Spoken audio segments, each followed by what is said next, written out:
Hello everyone, welcome to the grow of pharma. तो आज के इस वीडियो में हम लोग बात करने वाले हैं कैप्सूल के बारे में। कैप्सूल टॉपिक का ये हमारा सेकंड लेक्चर है। फर्स्ट लेक्चर में हमने कैप्सूल का इंट्रोडक्टरी पोर्शन देखा था, कैप्सूल के बारे में देखा था, उसमें एक्सिपिएंट्स क्या होते हैं वो सारी चीज़ें देखी थी। जिलेटिन के बारे में देखा था, फिर जिलेटिन के मैन्युफैक्चरिंग प्रोसेसेस, टाइप्स, काफ़ी सारी चीज़ें हमने डिटेल में डिस्कस किया था।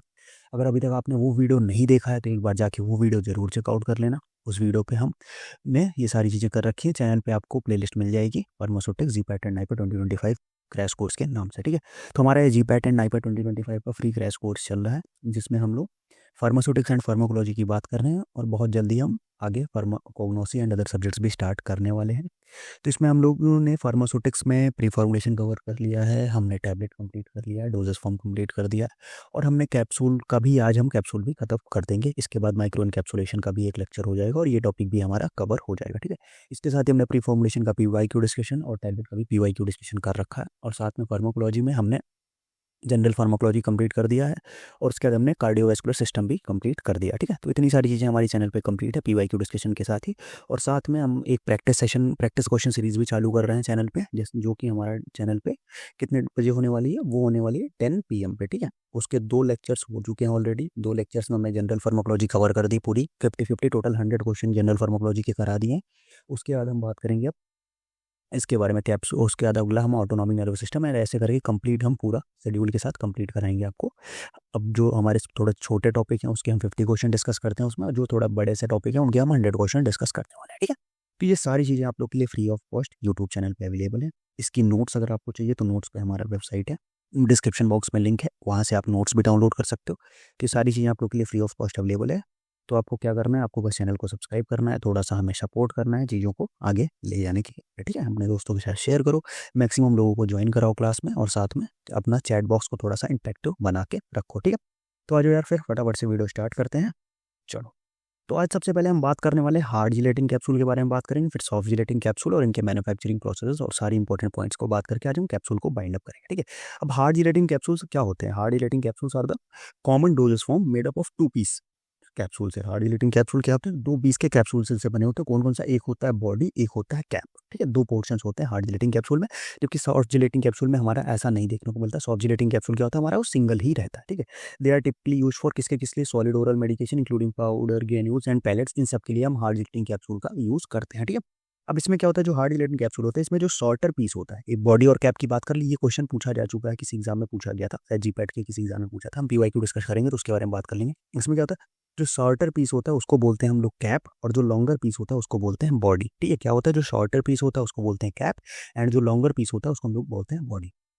अब हार्ड जिलेटिन कैप्सूल के बारे में कुछ थोड़ा सा डिटेल चीज़ हम देख लेते हैं, क्या होता है इसमें। इसमें जो हमारा होता है कि अगर हम रिलेटिव ह्यूमिडिटी की बात करें तो 30-45% होती है।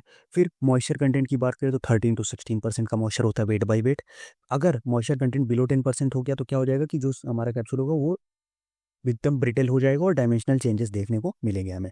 और अगर अबव 16% हो गया तो हमें क्या देखने को मिलेगा, हमें फीलिंग में प्रॉब्लम होगी और मैकेनिकल स्ट्रेंथ भी लॉस हो जाएगा। ठीक है, और अगर और ज़्यादा हाई लेवल पे चला जाता है तो क्या हो जाता है, अगर और ज़्यादा हाई लेवल पे चला जाएगा तो तुम्हारा क्या हो जाएगा कि मॉइस्चर को एब्जॉर्ब करेगा और सॉफ्ट और टैकी हो जाएगा ये हमारा क्या, हार्ड जिलेटिन कैप्सूल। ठीक है, मॉइस्चर को ज़्यादा एब्जॉर्ब करे। ठीक, तो ये सारे पॉइंट्स थे कुछ हार्ड जिलेटिन कैप्सूल के बारे में। अब हम लोग देखते हैं हार्ड जिलेटिन कैप्सूल का तो प्रिपरेशन हो गया, बट कैप्सूल बनाने से पहले हमें क्या बनाना पड़ेगा, हमें बनाना पड़ेगा कैप्सूल शेल। ठीक है, जो ऊपर की कवरिंग होती है वो कैप्सूल शेल बनानी होती है। तो उसके लिए हमारे पास 6 स्टेप होते हैं जो हम लोग देखेंगे। कैप्सूल शेल की प्रिपरेशन में जो 6 स्टेप्स होते हैं वो कौन कौन से होते हैं। ठीक है, चलो, सबसे पहला स्टेप है, देखो 6 स्टेप है टोटल। सबसे पहला स्टेप है डिपिंग, फिर अपने पास है स्पिनिंग, फिर अपने पास है ड्राइंग, फिर अपने पास है स्ट्रिपिंग, एंड फिर अपने पास है trimming, and at the end है 6 है ज्वाइनिंग। उसके बाद एक पॉलिशिंग भी होता है, तो आप उसको भी ऐड ऑन कर सकते हो। ठीक है, तो सबसे पहले अगर हम बात करेंगे डिपिंग, डिपिंग में क्या होता है कि डिपिंग जैसा नेम सजेस्ट कर रहा है क्या होता है, इसमें हम डिप करेंगे। क्या डिप करेंगे कि 150 pair of stainless steel pins, जो हमें कैप्सूल की शेप की जो पिन है उसको हम लोग इसमें डिप करेंगे। डिपिंग सॉल्यूशन, अब डिपिंग सॉल्यूशन क्या होता है कि जैसे हमें कैप्सूल सेल किसकी बनती है, हमने लास्ट लेक्चर में देखा था कि कैप्सूल सेल जिलेटिन की बनती है। बट अभी कुछ रिसेंट एडवांसमेंट में क्या देखा गया कि कैप्सूल सेल कुछ और अलग अलग तरीके की कुछ और पॉलीमर से भी बनाई जा सकती है। तो उनका सॉल्यूशन हो या जिलेटिन का सॉल्यूशन हो तो उसको हम लोग डिप करेंगे। अब यहाँ पे टेम्परेचर, टेम्परेचर क्या होना चाहिए, टेम्परेचर दोनों का वेरी करता है। जो तुम्हारा डिपिंग पिन है स्टेनलेस स्टील की, उसका टेम्परेचर, और साथ में जो तुम्हारा जेलेटिन का सॉल्यूशन है उसका टेम्परेचर वेरी करता है। जो तुम्हारा पिन है उसका टेम्परेचर कितना होना चाहिए, 22 डिग्री सेल्सियस, और जो हमारा जेलेटिन सॉल्यूशन है उसका टेम्परेचर कितना होना चाहिए, 50 डिग्री सेल्सियस। और कितने टाइम के लिए हम डिप करेंगे, हम डिप करेंगे फॉर 12 सेकंड्स। ठीक है, ये टाइम इंपॉर्टेंट है, ये क्वेश्चन पूछा जा चुका है। ठीक है, कि कितने टाइम के लिए डिप करेंगे। अब हम डिप कर दिया, डिप करने के बाद हम उसको क्या करेंगे, उसको स्पिन करेंगे। स्पिन मतलब उसको रोटेट करेंगे। क्यों? ताकि जो जिलेटिन है वो पूरी यूनिफॉर्म तरीके से पूरे के पूरे वो उस पे स्प्रेड हो जाए, स्टील पिन्स पे यूनिफॉर्म तरीके से स्प्रेड हो जाए। ठीक है, इसको हम वो करेंगे। ठीक है, उसके बाद हम क्या करेंगे, उसकी ड्राई करेंगे। ड्राई में क्या होगा कि हमारा ड्राई एयर का यूज़ करते हैं, डीह्यूमिडिफिकेशन से भी हम इसको ड्राई कर सकते हैं। अब ड्राई करने के बाद जो फोर्थ स्टेप है वो है स्ट्रिपिंग। स्ट्रिपिंग का क्या मतलब है कि जैसे अब वो तो हो गई, अब उसके बाद हमें उसको अलग भी तो करना है ना, तो हम क्या करेंगे, उसको स्ट्रिप करेंगे। स्ट्रिप किससे होता है, the series of bronze jaw strip and cap and body portions of the capsule from the pin. अब क्या होगा कि जो पिन से कैप एंड बॉडी का पोर्शन है उसको हम क्या करेंगे, स्ट्रिप करेंगे। किसकी हेल्प से, ब्रॉन्ज जॉ की मदद से। ठीक है, कई सारे ऐसे सीरीज में ब्रॉन्ज जॉ लगे होते हैं, उसकी मदद से हम इसको क्या करते हैं, इसको कर देंगे। ठीक है, इसको हम लोग स्ट्रिप करेंगे। स्ट्रिप करने के बाद फिर इसको ट्रिम करेंगे। ट्रिम मतलब एक प्रॉपर साइज में, जो परफेक्ट साइज होनी चाहिए कैप एंड बॉडी की, उसके प्रॉपर साइज में ट्रिप करेंगे। और जो हमारा टॉलरेंस है कितना अलाउ है, प्लस माइनस 0.15 mm, बस इतना ही डिफरेंस हो सकता है साइज में, बस प्लस माइनस 0.15 mm। और कट किससे करते हैं हम लोग, ट्रिम किससे करते हैं, स्टेशनरी नाइफ से। ज्वाइनिंग, आफ्टर ट्रिमिंग उसको हम कैप एंड बॉडी पोर्शन को ज्वाइन कर देंगे, उसके बाद हम पॉलिशिंग कर सकते हैं। ठीक है, अब एक इंपॉर्टेंट क्वेश्चन पूछा गया था कि ये जो पूरा प्रिपरेशन एम्प्टी कैप्सूल सेल का जो प्रिपरेशन टाइम है उसमें कितना वो लगता है, कितना टाइम लगता है टोटल। तो टोटल जो ड्यूरेशन ऑफ द साइकिल है, इस साइकिल में अप्रॉक्सीमेटली 45 मिनट्स लगते हैं। ठीक है, कितना टाइम लगता है, 45 मिनट्स। ये पॉइंट आप लोग याद करके रखना, इससे क्वेश्चन पूछा जा सकता है, पूछा जा चुका भी है। ठीक, तो ये अप्रॉक्सीमेटली कितने 45 मिनट्स लगते हैं। ठीक है, अब हम बात करेंगे कि ये हमने बना लिया, कैप्सूल सेल बना लिया। अब इसमें हम क्या करेंगे, इसमें हम लोग जो हमारा मटेरियल्स है, जो हमने लास्ट उसमें बताया था कि क्या क्या मटेरियल हम फिल कर सकते हैं। ठीक है, लास्ट लेक्चर में हमने पढ़ लिया था। अब वो मटेरियल हमें फिल करना है। तो हम फिल करने के लिए कौन कौन सा इक्विपमेंट करेंगे। अब देखो, फिलिंग के लिए अलग इक्विपमेंट होता है और मैन्युफैक्चरिंग के लिए अलग इक्विपमेंट होता है। तो सबसे पहले हम इक्विपमेंट देखेंगे फिलिंग का, फिर हम इक्विपमेंट देखेंगे किसका, मैन्युफैक्चरिंग का। ठीक है, तो फिलिंग के लिए कौन कौन सा इक्विपमेंट हम यूज़ करते हैं। फिलिंग के लिए जो हमारा इक्विपमेंट यूज़ होने वाला है, अब देखो उसमें क्या होता है कि यहाँ पे देखो इक्विपमेंट जो है वो अलग अलग टाइप के होते हैं, और उसमें मशीन का नाम और साथ में कौन कौन सा मटेरियल हम फिल कर सकते हैं। ठीक है, देखो ये इक्विपमेंट का टाइप, कौन सा टाइप का इक्विपमेंट है, फिर मशीन में कौन सी मशीन यूज़ करते हैं और क्या क्या मटेरियल फिल करते हैं। ये जो टेबल है, मैं शॉर्ट में केवल टेबल लेके इसलिए आ गया हूँ कि टेबल आप याद कर लो, टेबल बहुत इंपॉर्टेंट है। ठीक है, कुछ होता है अगर टाइप का। अगर टाइप में कौन कौन सी मशीन यूज़ होती है, इली लिली होती है, हम इसका किसका यूज़ करते हैं, हम इसमें पैलेट्स का फिलिंग करने के लिए यूज़ होता है। फिर हॉलफाइजर और कार्ग होती हैं, जिससे हम क्या फिल कर सकते हैं, जिससे हम powder, pellets and thixotropic materials की फिलिंग कर सकते हैं। फिर उसके बाद आती है हमारे पास डोसेटर टाइप की मशीन। डोसेटर टाइप में क्या होता है कि हमारे पास उसमें कितने टाइप, कितने, ये देखो ये अलग अलग ब्रांड के नाम्स और एग्जाम्पल्स हैं। फैर्मेटिक में से हम स्लग्स का फिल करते हैं। मैकोफर आता है, मैकोफर्स में है की हेल्प से हम कोहेसिव पाउडर का फिल करते हैं। MG2 नाम आती है मशीन का, उसका हम क्या होता है, उसमें हम पाउडर, कैप्सूल एंड पैलेट्स का फिल कर सकते हैं। और आता है जेनेसी में हम powder, pellets, paste, liquid, small capsule and tablets, इन सब की फिलिंग कर सकते हैं। ठीक है, उसके बाद आता है वाइब्रेटर फिल टाइप की मशीन। इसका एग्जाम्पल जो है वो है ओसाका से हम क्या फिल करते हैं, पाउडर एंड ग्रेन्यूल्स। एकोफिल का जो है हमारे पास वो है पेरी, और पेरी से हम क्या फिल कर सकते हैं, हम फिल कर सकते हैं पेरी से पाउडर। ठीक है, तो ये कुछ ऐसे मशीन्स थे जिसकी मदद से हम क्या कर सकते हैं, उसको हम लोग फिलिंग कर सकते हैं। ठीक, समझिए बात को। अब यहाँ पे देखो, अब यहाँ पे जो इसका हार्ड जिलेटिन कैप्सूल बनाने का जो मेथड है, मेथड तो आपको हमने लास्ट लेक्चर में बात की थी। एक ओवरव्यू अगर मैं बता दूँ तो हम क्या करेंगे, सबसे पहले सारे प्रॉपर जितने इक्विपमेंट्स हमें लेने हैं उसको कलेक्ट वो करेंगे, जो जो हमें इंग्रीडियंट उसमें बनाने, जो जो हमें एक्सिपिएंट्स और ड्रग डालनी, फिर उसको हम प्रॉपर मिक्स करके ब्लेंड करेंगे। ब्लेंड करने के बाद हम क्या करेंगे, हम इसको वो कर देंगे, फिल करेंगे कैप्सूल शेल में। अब फिलिंग के लिए हमारे पास 3 मेथड भी होते हैं, हैंड ऑपरेटेड भी फिलिंग होती है, और फिर सेमी ऑटोमेटेड मशीन फिलिंग होती है, और ऑटोमेटिक मशीन फिलिंग होती है। उसके बाद हम क्या करेंगे, कैप्सूल की सीलिंग कर देंगे और उसका पॉलिशिंग कर देंगे। यही इतना काम होता है। अब सीलिंग और पॉलिशिंग क्या होती है, इसको हम लोग आगे डिस्कस कर लेंगे, बाकी सारी चीज़ें तो आपको पता ही है। चलो, अब हम आगे बढ़ते हैं कि इक्विपमेंट्स कौन कौन सा यूज़ होता है। अब ये टेबल मोस्ट इंपॉर्टेंट टेबल, सबसे ज़्यादा इंपॉर्टेंट टेबल ये है, इससे क्वेश्चन हर साल आता है, सबसे इंपॉर्टेंट टेबल। इसमें हमारे पास कौन कौन सा है, रोटोसॉर्ट इक्विपमेंट क्या करता है, ये रिमूव करता है लूज पाउडर को, remove unfilled joint capsule and with the loose caps. इसमें न्यू फील्ड, इसका अगर हम इसका एक लाइन में बताएं तो ये new filled capsule sorting machine, मतलब क्या था, ये जो फील्ड कैप्सूल और अनफिल्ड कैप्सूल की सॉर्टिंग करता है। रोटोफिल का क्या काम है, fill pellet in hard gelatin capsule. Ecofil fill powder in hard gelatin capsule. Ecogel fill powder in soft gelatin capsule. अब देखो, फिल से आप हार्ड जिलेटिन कैप्सूल याद रख सकते हो, जेल से आप याद कर सकते हो कि सॉफ्ट जिलेटिन कैप्सूल को होता है। एरवे का के, इसका डिडस्टिंग एंड पॉलिशिंग का ही काम होता है। स्किनडर साइड डेनेडर BM60 ये क्लीनिंग एंड पॉलिशिंग के लिए यूज़ होता है, ठीक है। उसके बाद तो रोटोवे कैप्सूल वेइंग मशीन, वे से आएगा कैप्सूल वेइंग मशीन। उसका ये होता है, it measures the reflected energy back scatter of low power x-ray beam, ठीक। लो पावर एक्सरे बीम से जो रिफ्लेक्टेड एनर्जी होती है उसको मेजर करता है। वेरी कैप 1200 ये होता है चेंज इन डाइलेक्ट्रिक कांस्टेंट और कैपेसिटेंस वेरिएंस के लिए चेंज होता है, ठीक है। एक और मशीन आती है, वो होती है क्वालिसील, ठीक है। क्या नाम होता है उसको नोट कर लो, क्वालिसील, ठीक है। क्वालिसील क्या करती है, ये फिलिंग ऑफ लिक्विड्स, ये लिक्विड्स का फिलिंग के लिए यूज़ करती है। लीन सॉफ्ट जेलेटिन कैप्सूल में लिक्विड की फिलिंग के लिए हम लोग इसको यूज़ करते हैं, ठीक है। तो ये हमारे पास मैन्युफैक्चरिंग एंड ये हमारे पास इक्विपमेंट्स है जिनकी हमने बात कर ली। अब हम बात करेंगे कि हमारे कुछ ऐसे फिनोमेना जैसे सीलिंग एंड पॉलिशिंग, दो कंपोनेंट्स की हमने बात की हार्ड जेलेटिन कैप्सूल में, कि हमने मशीन से फिलिंग कर ली, अब इनकी हम सीलिंग करेंगे और फिर इनकी पॉलिशिंग करेंगे, ठीक है। तो सीलिंग के लिए क्या होता है, the capsule filled by manual और हैंड फिल्ड मशीन और sealed in order to prevent the detachment. अब सीलिंग का मतलब क्या है, सिंपल सी बात है। अब हमने पता है कि हार्ड जेलेटिन कैप्सूल में हमने देखा कि एक कैप होती है, दूसरी बॉडी होती है, दो चीज़ें होती है। अब हमने इसके बीच में भर दिया ड्रग, अब पता चला हमने पैक कर दिया और रैपर के अंदर जो हमारा प्राइमरी पैकेजिंग के अंदर ये दोनों अलग अलग हो गए और ड्रग बाहर निकल गई, या ट्रांसपोर्टेशन में थोड़ा सा कुछ एजिटेशन हुआ, कुछ चेंजेस आए तो वो हमारा बाहर निकल गई। तो ये हमें इसको प्रिवेंट करने के लिए हम क्या करते हैं, सीलिंग करते हैं, ठीक है, ताकि कैप्सूल का जो पैप वो है वो बाहर ना निकले, ठीक है। तो उसके लिए हम क्या कितने कितने मेथड है हमारे पास, बैंडिंग मेथड का एक है, मॉइस्चरिंग मेथड है, स्पॉट वेल्डिंग है, थर्मल वेल्डिंग है, ठीक है। ये सारे मेथड्स। सबसे पहले बैंडिंग की बात करें तो इसमें क्या होता है कि इसमें जो हमारे पास कैप्सूल के सील करने के लिए हम क्या यूज़ करते हैं, जेलेटिन का कलर बैंड यूज़ करते हैं। इस पे जो कैप एंड बॉडी जहाँ पे मीट कर रहे हैं यहाँ पे हम जिलेटिन के कलर बैंड्स लगा के उससे हम सील कर देते हैं, ठीक है। ये होता है हमारे पास बैंडिंग। दूसरा होता है मॉइस्चरिंग। मॉइस्चरिंग में हम क्या यूज़ करते हैं कि in this method inner surface of cap को हम मॉइस्चर करते हैं वार्म जिलेटिन से, और उसके बाद फिर उसके बाद हम उसको बॉडी में डाल देते हैं। मतलब क्या, जैसे हमारा ये कैप है, अब कैप में क्या होगा, ये जो कैप का इनर सर्फेस है, ये वाला पोर्शन जो है, ठीक है, इसको हम क्या करेंगे, मॉइस्चर करेंगे हार्ड जिलेटिन से, इसको तुरंत बॉडी में डाल देंगे। तो उससे क्या होगा कि फिर जैसे ही वो कूल डाउन होगा तो वो सील कर लेगा अपने आप को। स्पॉट वेल्डिंग में क्या होता है, capsule are sealed by welding process in which capsule and cap body to fuse.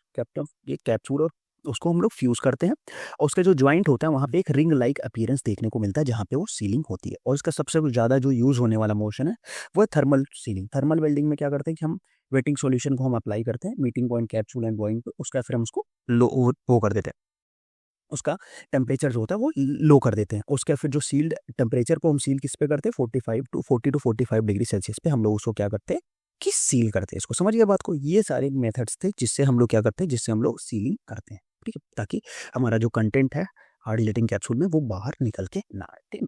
अब हमने सीलिंग कर ली, अब उसको थोड़ा सा अच्छा भी तो दिखाना है सामने से ना, कैप्सूल की अपीयरेंस भी सुधारनी है। तो उसके लिए हम क्या करेंगे, उसको शाइनी अपीयरेंस और थोड़ा ग्लॉसी बनाने के लिए हम क्या यूज़ करेंगे, हम यूज़ करेंगे पॉलिशिंग। पॉलिशिंग का फिनोमेना क्या होता है, before final packaging the filled and sealed capsule are subjected to dusting and polishing to remove a particles to make them glossy, ठीक है। उसमें जो कुछ पार्टिकल्स और सारी चीज़ जो मशीन से वजह से कुछ अगर लग गया तो उन सबको रिमूव करने के लिए हम क्या करते हैं, उसको करते हैं पॉलिशिंग। अब पॉलिशिंग के लिए हमारे पास क्या होता है, हमारे पास होता है पैन पॉलिशिंग। उसके बाद हमारे पास होता है कि क्लोथ डस्टिंग भी होता है, और एक हमारे पास ब्रशिंग का भी ऑप्शन होता है, ठीक है। क्लोथ डस्टिंग में क्या करते हैं कि हम रब with small number of capsule को हम क्या करते हैं कि क्लोथ की मदद से रब करते हैं, वो उसमें क्लोथ डस्टिंग हो जाती है। फिर पैन पॉलिशिंग हम यूज़ करते हैं एसिला कोटा, जो टैबलेट कोटिंग पैन है, इसी का हम यूज़ करते हैं पॉलिशिंग के लिए। इसमें हम क्या करते हैं, या तो चीज़ क्लोथ या पॉलीयूरेथिन से उसके इनर लाइनिंग को लाइन कर देते हैं, और जिससे जब उसमें कैप्सूल्स हम रोटेट करते हैं तो क्या हो जाता है, वो हमारा जो डस्ट है पार्टिकल्स है उसको कवर कर लेता है। ये डायग्राम है आपका एसिला कोटा पैन्स का, ठीक है। इसके बाद हम ये यूज़ करते हैं कि ब्रशिंग का भी यूज़ कर सकते हैं। ब्रशिंग में क्या करते हैं कि हम कैप एक मतलब सॉफ्ट ब्रशेस लगा देते हैं, उसके बाद कैप्सूल हम उसमें डालते रहते हैं, डिप करते रहते हैं, तो उससे क्या हो जाता है कि हमारी जो चीज़ वो है उसके जो डस्ट है वो जो ब्रश की मदद से वो निकल जाते हैं, ठीक है। तो ये कुछ पॉइंट्स है किसके बारे में, hard gelatin capsule and soft gelatin capsule के बारे में। समझिए बात को।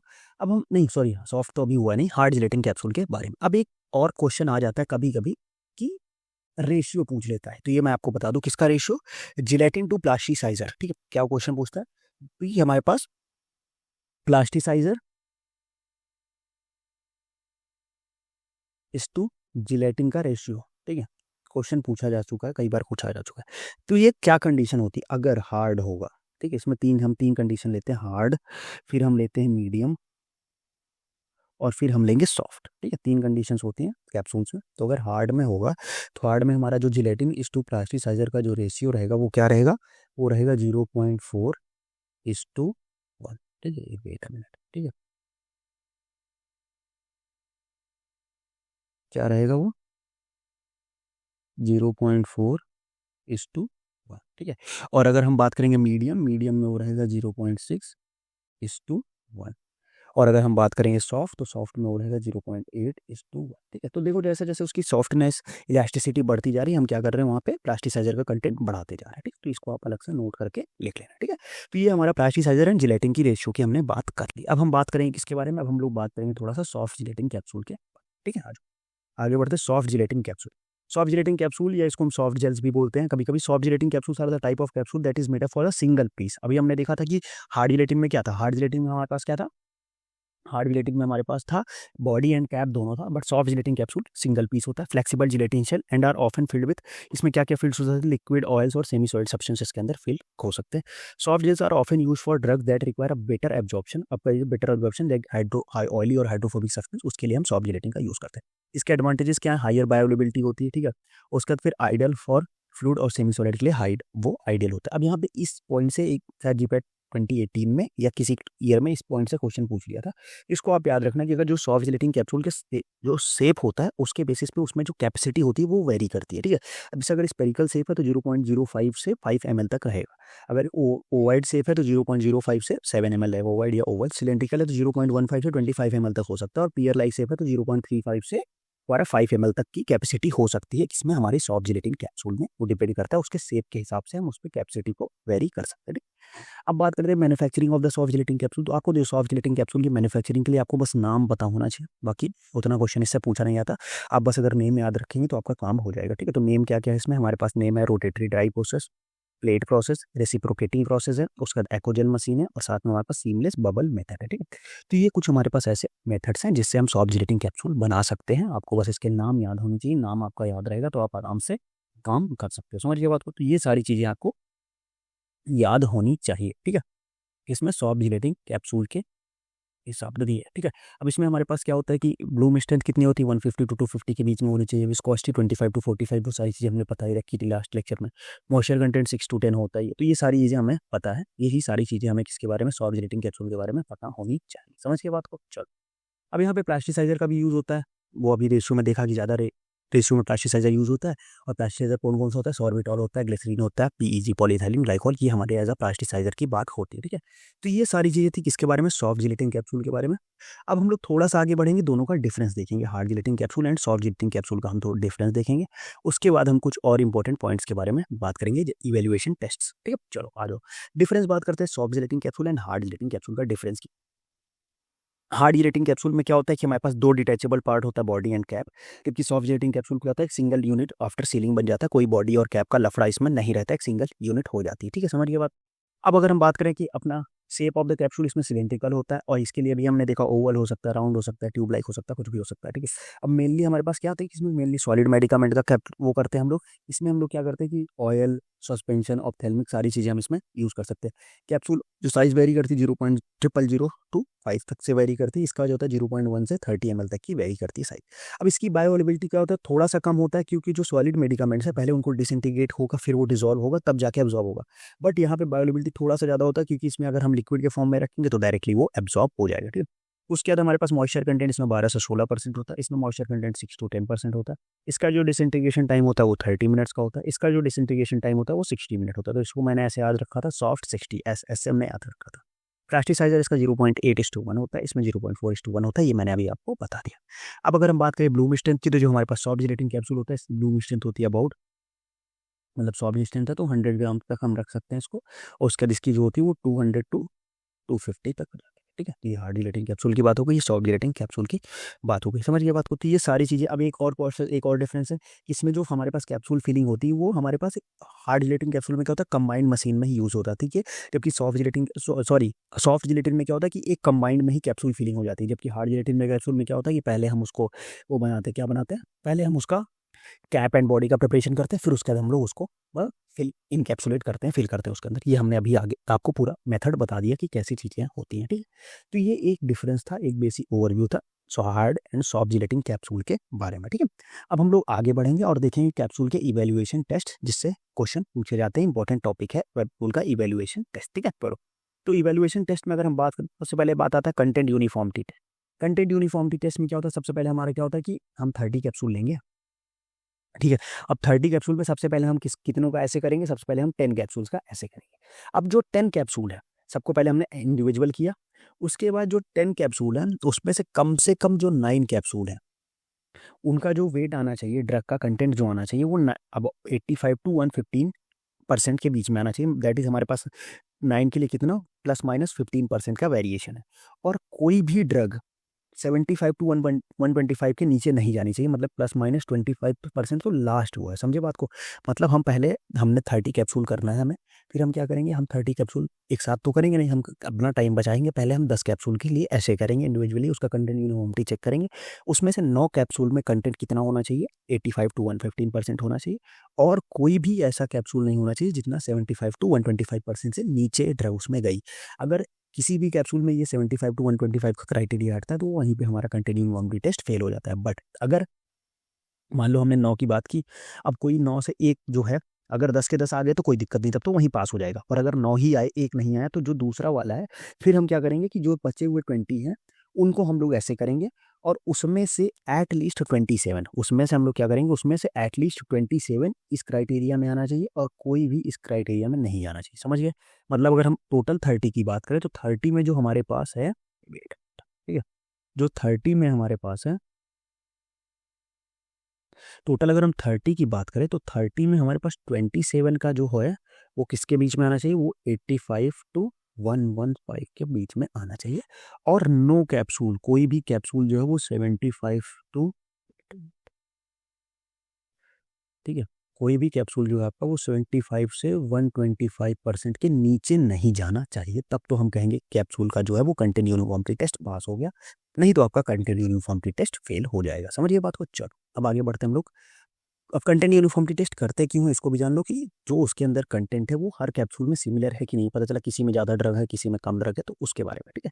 चलो आगे बढ़ते हैं हम लोग। Weight uniformity test, weight uniformity test वही वेट के लिए होता है। वेट में क्या करें कि हम 20 कैप्सूल पहले वे करेंगे, वे करने के बाद उनका हम एक एवरेज वे ले लेंगे। देखो जैसे जो जो मेथड हमने टैबलेट के इवेल्युएशन टेस्ट में देखे थे ना, सारी चीज़ें ऑलमोस्ट यहाँ पे सी सिमिलर ही यूज़ करती हैं, ठीक है। 20 कैप्सूल का वेट करेंगे, उसके बाद उनको इंडिविजुअल वेट करेंगे, और एक हर कैप्सूल का वेट जो है वो 90 टू 120 10 के परसेंट के बीच में आना चाहिए। दैट इज ±10% का वेरिएशन हम लोग इसमें अलाउ करते हैं, ठीक है। कोई भी इसके बाहर गया तो हमारे पास जो वेट यूनिफॉर्मिटी टेस्ट है वो भी फेल हो जाएगा, ठीक है। उसके बाद हमारे पास आता है क्या, डिसइंटीग्रेशन टेस्ट। डिसइंटीग्रेशन टेस्ट क्या है हमारा, डिसइंटीग्रेशन टेस्ट है हमारा कि ये हमारा एक ऑफिशियल टेस्ट है। इसमें देखो सिंपल सी बात है, इसमें जो सारा मैकेनिज्म था जो हमने टैबलेट में पढ़ा है सब कुछ एग्जैक्ट वैसे ही करते हैं, बस टैबलेट की जगह हम कैप्सूल ले लेते हैं। और वहाँ पे हमारा क्या होता है कि जो सॉफ्ट जिलेटिन टाइमिंग का होता है वो 60 मिनट होता है, हार्ड जिलेटिन का 30 मिनट्स होता है। ये पॉइंट आप याद रखो, बस इसी से आपका काम हो जाएगा, इससे ज़्यादा इसमें पढ़ने की जरूरत नहीं है, समझिए बात को। उसके बाद हमारे पास दूसरा जो आता है कि एक लास्ट और मोस्ट इंपॉर्टेंट टेस्ट जो कि डिसोल्यूशन टेस्ट। डिसोल्यूशन टेस्ट जो हमारा टैबलेट के जैसे ही होता है, इसमें क्या करते हैं हम 1000 ml of water free from air, मतलब उससे फ्री फ्रॉम डिजॉल्व एयर, मतलब एयर से हटा के, और टेम्परेचर जो होता है 36.5 टू 37.5 का रखते हैं हम लोग। फिर उसके बाद हम लोग क्या करेंगे, इसमें हम ये स्पेसिफाइड नंबर ऑफ कैप्सूल को वो करेंगे, फिर मोटर को स्टीट करेंगे इसमें 100 RPM पे, फिर विड्रॉ द, उसके बाद हर 45 मिनट पे सैंपल विड्रॉ करेंगे, या एज पर जैसे कि मोनोग्राफ में, अगर किसी और स्पेसिफिक मोनोग्राम जैसे IP USP हर हिसाब से अलग अलग रहता है, तो जनरल हम 45 मिनट्स पे विड्रॉ करते हैं। और उसके बाद नहीं तो हम लोग उसके हिसाब से ने जो मोनोग्राफ फॉलो कर रहे हैं उसके हिसाब से पास कर सकते, विड्रॉ कर सकते हैं, ठीक है। उसके बाद कहता है filter and way the amount of active ingredient. अब उसके बाद उसको हम लोग फिल्टर करेंगे, उसके बाद उसको जो एक्टिव इंग्रेडिएंट है वो अमाउंट हम वे करेंगे। अब जो एक्टिव इंग्रेडिएंट का अमाउंट है वो या तो 70% से कम नहीं आना चाहिए, या अगर मोनोग्राफ में कुछ स्पेसिफिक परसेंट है तो उससे कम नहीं आना चाहिए, ठीक है। मतलब दो कंडीशन इसमें हम लेके चल रहे हैं, एक तो हम जनरल कंडीशन लेके चल रहे हैं जो जनरली हम फॉलो करते हैं, दूसरा एक हम लेके चल रहे हैं जो हम लोग मोनोग्राफ के अकॉर्डिंग चलते हैं, ठीक है। तो हम क्या करते हैं, 100 ml ऑफ सॉल्यूट में हमने क्या रखा कि वो रखा कि आप कैप्सूल रखा कितने टेम्परेचर पे, 36.5 से 37.5 डिग्री सेल्सियस। फिर हमने उसको मोटर को स्टार्ट किया कितने, 100 RPM पे, या 100 RPM पे एज पर मोनोग्राफ। फिर उसके बाद हम उसका करेंगे कि with required volume after 45 minutes पे निकालेंगे, फिर उसको फिल्टर करेंगे और वे करेंगे। फिर उसके बाद अगर जो सॉल्यूशन है वो 70% का वेट से कम है, if amount of ingredient in solution is not less than 70%, मतलब 70% से कम नहीं आना चाहिए ऑफ स्टार्टेड अमाउंट, मतलब जो हमने स्टार्टिंग अमाउंट किया था उससे अगर 75, दो यहाँ पे स्टार्ट स्टेटेड नहीं, यहाँ पे हुआ स्टार्टेड अमाउंट, जैसे हमने क्या किया कि स्टार्टेड अमाउंट लिया था, उससे अगर 75% से कम नहीं है, मतलब 70% सॉरी 70% से ज़्यादा है तो टेस्ट पास हो जाएगा, ठीक। ये था हमारा डिसोल्यूशन टेस्ट। क्या है डिसोल्यूशन टेस्ट में कि हम एक हम लिया जो स्टार्टिंग में 100 आरपीएम पे उसको रन किया 45 मिनट्स के लिए, उसका जो 70% से कम का वेट नहीं आना चाहिए। ठीक, तो ये था हमारे पास क्या इवैल्यूएशन टेस्ट ऑफ कैप्सूल, जिसमें हमने बात कर ली किसके बारे में, hard gelatin and soft gelatin capsule के इवोल्यूशन सारे टेस्ट की बात कर ली। अब हम बात करेंगे एक इंपॉर्टेंट पैरामीटर जो है कि बेस एडजॉर्प्शन, जिससे भी क्वेश्चन कभी कभी पूछ लिया जाता है। ठीक है, बेस एडजॉर्प्शन भी एक इंपॉर्टेंट फिनोमिना है जिससे क्या है कि क्वेश्चन पूछ लिया जाता है, तो हम लोग थोड़ा सा उसके बारे में बात कर लेते हैं। बेस एडजॉर्प्शन क्या था, the number of gram of liquid base required to produce a capsulable mixture when mix with 1 gram of solid. मतलब क्या कि अगर हम 1 ग्राम सॉलिड ड्रग लेते हैं, ठीक है, जो हम 1 ग्राम सॉलिड ड्रग लेते हैं, तो उसके बाद क्या होता है कि जब उसको हम लोग मिक्स कर रहे हैं एक कैप्सूलेबल मिक्सचर बनाने के लिए जो कैप्सूल में फिल कर सकते हैं, तो उसमें जितना अमाउंट ऑफ लिक्विड बेस चाहिए होगा, ठीक है, मतलब जितना अमाउंट ऑफ लिक्विड बेस चाहिए होगा मिक्स करने के लिए, उसी को हम लोग क्या बोलते हैं, क्या उसको हम लोग बोलते हैं base adsorption. For determination of the solid must be completely wetted in the liquid. मतलब क्या है कि इतना हमें बेस एडजॉर्प्शन नंबर से हमें पता चल जाता है कि कितना लिक्विड हमें चाहिए जिससे जो सॉलिड है वो कंप्लीटली वेट हो जाए। और इसको हम लोग उसमें किसमें आता है, मीनिंग पर ग्राम फैक्टर। ये इंपॉर्टेंट पॉइंट है इसके बारे में। बेस एडजॉर्प्शन से आप याद रखो, मीनिंग पर ग्राम फैक्टर क्वेश्चन पूछता है तो इसी से मेनली पूछता है। ठीक है, अब defined as volume of the meaning that is occupied 1 gram of sodium. Base adsorption का जो फॉर्मूला होता है वो weight of base upon weight of solid होता है, बेस एडजॉर्प्शन का फॉर्मूला। बेस एडजॉर्प्शन क्या होता है, quantitative parameter to determine the minimum capsule size for encapsulation of the suspension formulation. मतलब क्या है कि अगर जितना लोअर होगा बेस एडजॉर्प्शन की वैल्यू, उतना ही डेंसिटी होगी मिक्सर की और smaller will be the capsule. मतलब क्या, देखो बेस एडजॉर्प्शन क्या हुआ, बेस एडजॉर्प्शन अगर हमारा क्या हुआ, लो हुआ, बेस एडजॉर्प्शन क्या हुआ, लो, तो क्या हुआ, डेंसिटी जो होगी वो हाई होगी। क्यों लो, अगर बेस एडजॉर्प्शन हुआ मतलब लो लिक्विड चाहिए होगा तो डेंसिटी क्या होगी, वो हाई होगी। और अगर हाई डेंसिटी हो गई तो जो कैप्सूल होगा वो स्मॉल कैप्सूल बनेगा। ठीक, कैप्सूल क्या बनेगा, स्मॉल स्मॉल कैप्सूल बनेगा। समझ गया, तो ये बेस एडजॉर्प्शन की बात थी। एक और इसका फॉर्मूला होता है, उसको एक बार, उसको भी आप लोग एक बार नोट कर लो। एक और फॉर्मूला होता है, क्या होता है वो फॉर्मूला, तो बेस एडजॉर्प्शन का जो एक और दूसरा फॉर्मूला होता है, base adsorption is equal to, हम इसको लिखते हैं, हाँ इसको हम लोग लिखेंगे बी, ठीक है, base adsorption is equal to हम लोग लिखेंगे बी ए, ठीक है, बी ए प्लस एस, ठीक है, इंटू वी अपॉन डब्ल्यू। ठीक है, और यहाँ पे बेस एडजॉर्प्शन की जगह हम, ओ सॉरी, ओके कोई ना, ठीक है, फिर समझ, इसको हम लोग मिनिमम पर ग्राम से डिनोट करते हैं ना, तो मिनिमम पर gram is equal to B A plus S, ठीक है, इंटू वी अपॉन डब्ल्यू। ठीक है, ये होता है इसका एक फॉर्मूला। ठीक है, जहाँ पे हमारे पास क्या है कि बी ए जो है वो वेट ऑफ बेस है, बी ए क्या है, वेट ऑफ बेस है। ठीक है, एस क्या है हमारे पास, वेट ऑफ सॉलिड है, एस हमारे पास वेट ऑफ सॉलिड है। डब्ल्यू हमारे पास क्या है, डब्ल्यू अपने पास है वो पर क्यूबिक सेंटीमीटर जो हमारे पास डब्ल्यू है। वी वी वी हमारा वो हो गया, और डब्ल्यू जो है वेट ऑफ मिक्सचर है, इसको डब्ल्यू या कहीं कहीं इसको डी डी से भी डिनोट कर सकते हैं, तो ये हमारे पास डब्ल्यू या डी से डिनोट करते हैं, ये वेट ऑफ मिक्सचर है। समझिए बात को, तो ये सारी चीजें हमारे पास क्या है, वेट एब्जॉर्प्शन, उस बेस एब्जॉर्प्शन का ये दूसरा फॉर्मूला है। ठीक, तो ये सारी एक फिनोमेना है बेस एब्जॉर्प्शन का, एक इंपॉर्टेंट फिनोमेना था, मैंने इसको आपको बता दिया। अब कुछ क्वेश्चन है, फटाफट से उसके जल्दी जल्दी से आंसर दे दो, 3-4 क्वेश्चन है, हम इसको खत्म करते हैं। ठीक है, आ जाओ। क्या question, which of the following is a key difference between hard gelatin and soft gelatin capsule. ठीक है, तो की डिफरेंस क्या है hard gelatin and soft gelatin capsule में, hard gelatin capsule filled with liquid while soft gelatin capsule filled with powder. नहीं भाई गलत है, हार्ड जिलेटिन कैप्सूल आर 2 सही है, while soft gelatin capsule are 1 piece सही है, soft gelatin capsule are more commonly नहीं, देयर इज नो डिफरेंस गलत भाई, डिफरेंस तो है तभी तो क्वेश्चन बनाया, तो option number B will be the right answer. ये सारी बेसिक आपको पता ही होगा। Which of the following excipient is primarily use to provide the gelatin capsule से, जिलेटिन कैप्सूल सेल को प्रोवाइड करने के लिए कौन से एक्सिपिएंट यूज करेंगे भाई, एकदम सा क्या है कि प्रोवाइड फ्लेक्सिबिलिटी, सॉरी ये इधर थोड़ा सा फॉन्ट का इशू हो गया ना, तो flexibility to the gelatin capsule, तो फ्लेक्सिबिलिटी हमें किससे मिलती है, ग्लिसरीन से। प्लास्टिसाइजर से फ्लेक्सिबिलिटी मिलती है, प्लास्टिसाइजर जैसे कि हमारे पास क्या हो गया, जिलेटिन हो गया, और अपना प्लास्टिसाइजर कौन सा, सॉर्बिटॉल हो गया, पॉलीथाइलीन ग्लाइकोल हो गया, ये सारे प्लास्टिसाइजर्स हैं जिनसे हमें वो मिलती है। ठीक है, which of the following is an important evaluation test for the capsule to ensure the proper drug release. Proper drug release के लिए हम क्या करते हैं कि सारी चीजें हम करते हैं, ऑल ऑफ द अबव, सारे पैरामीटर से प्रॉपर ड्रग रिलीज की, उसके लिए मेनली डिसोल्यूशन होता है बट यूनिफॉर्म ही होना चाहिए, माइक्रोबियल टेस्टिंग, तो सारी चीज़ें हम लोग यूज़ करते हैं। ठीक है, तो ये था कंप्लीट कैप्सूल के बारे में डिटेल्ड डिस्क्रिप्शन, डिटेल्ड वीडियो कैसा लगा आपको कमेंट सेक्शन में जरूर बताना, साथ में अपने दोस्तों के साथ शेयर करो, कमेंट करो, अगला टॉपिक क्या स्टार्ट करना है वो भी आप कमेंट सेक्शन में बता सकते हो, और साथ में आप प्रैक्टिस जो सीरीज चल रही है उससे जाके ज्वाइन करो, क्योंकि प्रैक्टिस क्वेश्चन की सीरीज बनाने में बहुत मेहनत लग रही, तो अगर आप सपोर्ट करोगे तभी हम उसको कंटिन्यू रख पाएंगे, नहीं तो फिर हमें आगे देखना पड़ेगा। ठीक, तो आप चैनल को सब्सक्राइब करो, वीडियो को लाइक करो और साथ में नोट्स के लिए आप वेबसाइट विजिट कर सकते हो। व्हाट्सअप ग्रुप जाके ज्वाइन कर लेना, क्योंकि सारी अपडेट सब कुछ आपको मैं व्हाट्सअप ग्रुप पे देता रहता हूँ। साथ में टेलीग्राम चैनल ज्वाइन कर लो, ठीक है। ये सारी चीज़ें थी, तो आज का वीडियो हम लोग यहीं एंड करेंगे। मिलते हैं नेक्स्ट वीडियो में, तब तक के लिए बाय बाय।